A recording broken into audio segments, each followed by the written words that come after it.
Hello दोस्तों, ubiquitous study में आपका स्वागत है। आज की करंट न्यूज है। हाल ही में पंचायत उन्नति सूचकांक यानी कि पीडीआई 2.0 की नवीनतम रिपोर्ट के अनुसार कौन सा राज्य फ्रंट रनर पंचायतों के उच्चतम प्रतिशत के साथ शीर्ष पर रहा? तो दोस्तों इसका सही उत्तर हो जाएगा त्रिपुरा राज्य शीर्ष पर रहा है, यानी कि ऑप्शन बी इसका सही हो जाएगा। आइए इसको हम लोग डिटेल्स में देख लेते हैं। दोस्तों पंचायत उन्नति सूचकांक की अगर हम बात करें तो भारत सरकार के पंचायती राज मंत्रालय द्वारा राष्ट्रीय पंचायती राज दिवस जो प्रत्येक 24 अप्रैल को मनाया जाता है के अवसर पर जारी पंचायत उन्नति सूचकांक ग्रामीण भारत में स्थानीय सतत विकास लक्ष्यों की प्रगति को मापने का एक सशक्त माध्यम है।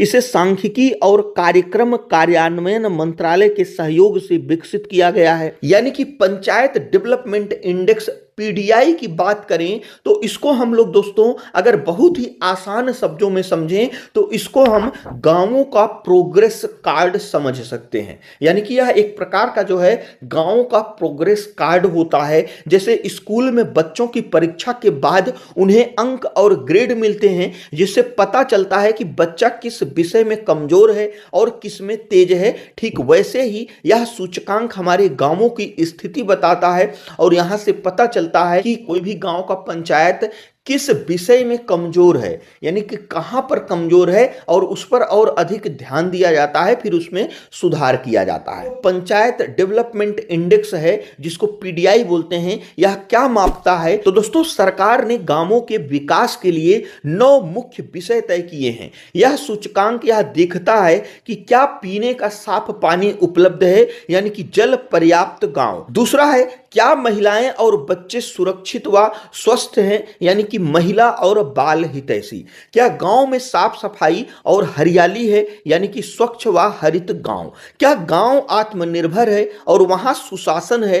तो इन सभी को मिलाकर लगभग 9 विषयों को दोस्तों इसमें देखा जाता है और 9 विषयों के साथ साथ 150 संकेतकों को देखा जाता है और इससे यह निर्णय लिया जाता है और हर पंचायत को इन विषयों के बेस पर 0 से 100 के बीच नंबर दिए जाते हैं और इन नंबरों के आधार पर उन्हें एक पहचान मिलती है। दोस्तों पंचायत उन्नति सूचकांक इसको तो हम लोगों ने समझ लिया, लेकिन यहां पर 2.0 लगाया गया है। इसका क्या मतलब हुआ?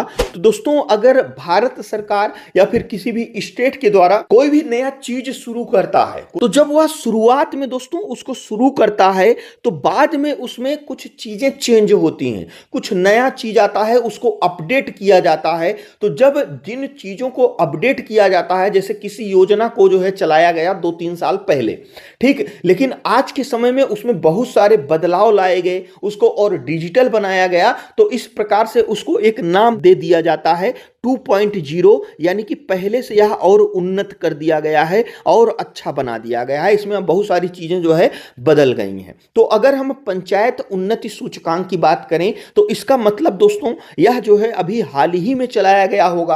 तो पंचायती राज मंत्रालय ने 28 जून 2023 को पुणे महाराष्ट्र में आयोजित एक राष्ट्रीय कार्यशाला के दौरान पंचायत उन्नति सूचकांक को पहली बार लॉन्च किया था और पायलट प्रोजेक्ट के रूप में शुरू हुए इस सूचकांक का मुख्य उद्देश्य सांख्यिकी डेटा के माध्यम से ग्रामीण विकास का वास्तविक मूल्यांकन करना था। प्रारंभिक संस्करण में 577 विस्तृत और जटिल संकेतक शामिल थे, जो दोस्तों अब घटाकर 150 कर दिए गए हैं। इसी प्रकार से बहुत सारे इसमें बदलाव हुए हैं जिन्हें विकास के विभिन्न मापदंडों को गहराई से मापने हेतु तैयार किया गया था। एक पायलट प्रोजेक्ट, इसका मतलब हुआ कि दोस्तों कोई भी व्यक्ति या फिर कोई सरकार या फिर कोई स्टेट अगर कोई योजना लाती है तो पहले दोस्तों उसको एक पायलट प्रोजेक्ट के रूप में रखती है, यानी कि एक विशेष जगह पर उसको लॉन्च किया जाता है, एक सीमित क्षेत्र पर लॉन्च किया जाता है और वहां पर उसके परफॉर्मेंस को देखा जाता है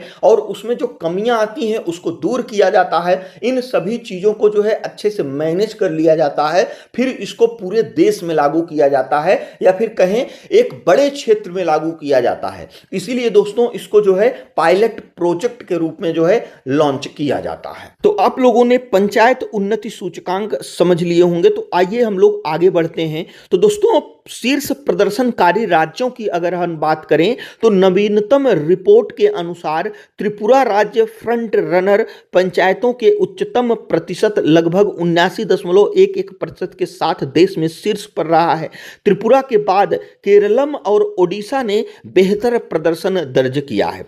पीडीआई की श्रेणियां और स्कोरिंग। दोस्तों पंचायतों के प्रदर्शन को 150 संकेतकों के आधार पर 0 से 100 के स्कोर में मापा जाता है, जिसे मुख्य रूप से 5 श्रेणियों में विभाजित किया जाता है।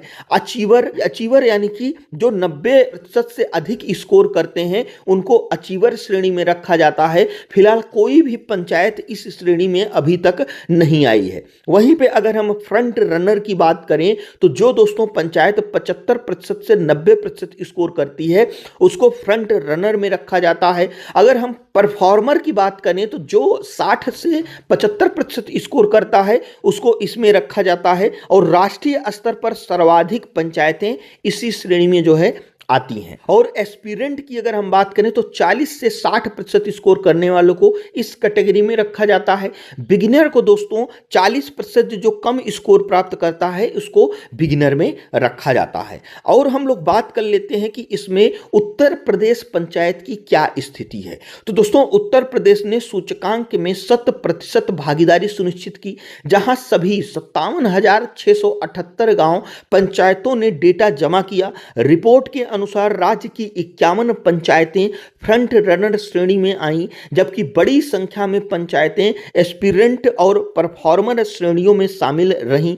राज्य सरकार अब पीडीआई डेटा का उपयोग ग्राम पंचायत विकास योजना को और अधिक साक्ष्य आधारित बनाने के लिए कर रही है। और दोस्तों अगर हम पंचायतों के संवैधानिक व्यवस्था की बात करें तो भारतीय संविधान में 73वें संविधान संशोधन अधिनियम 1992 के माध्यम से पंचायती राज को संवैधानिक दर्जा दिया गया। इसे भाग 9 और 11वीं अनुसूची, जिसमें 29 कार्यात्मक विषय शामिल हैं, के अंतर्गत अनुच्छेद 243 से 243 ओ तक व्यवस्थित किया गया। यह सूचकांक साक्ष्य आधारित योजना को बढ़ावा देता है, जिससे सरकारी योजनाओं का लाभ सीधे जरूरतमंदों तक पहुंच सके। इसी प्रकार से हमारा आज का करंट अफेयर्स था। जो हमारा आज का क्वेश्चन है वह है, हाल ही में लद्दाख प्रशासन द्वारा अधिसूचित नए जिलों के बाद केंद्र शासित प्रदेश में जिलों की कुल संख्या कितनी हो गई है? तो इसमें से कौन सा ऑप्शन सही है हमें कॉमेंट बॉक्स में जरूर बताइएगा। और दोस्तों यदि वीडियो यूजफुल लगा हो तो हमारे चैनल को जरूर सब्सक्राइब करिएगा। वीडियो देखने के लिए आपका बहुत बहुत धन्यवाद।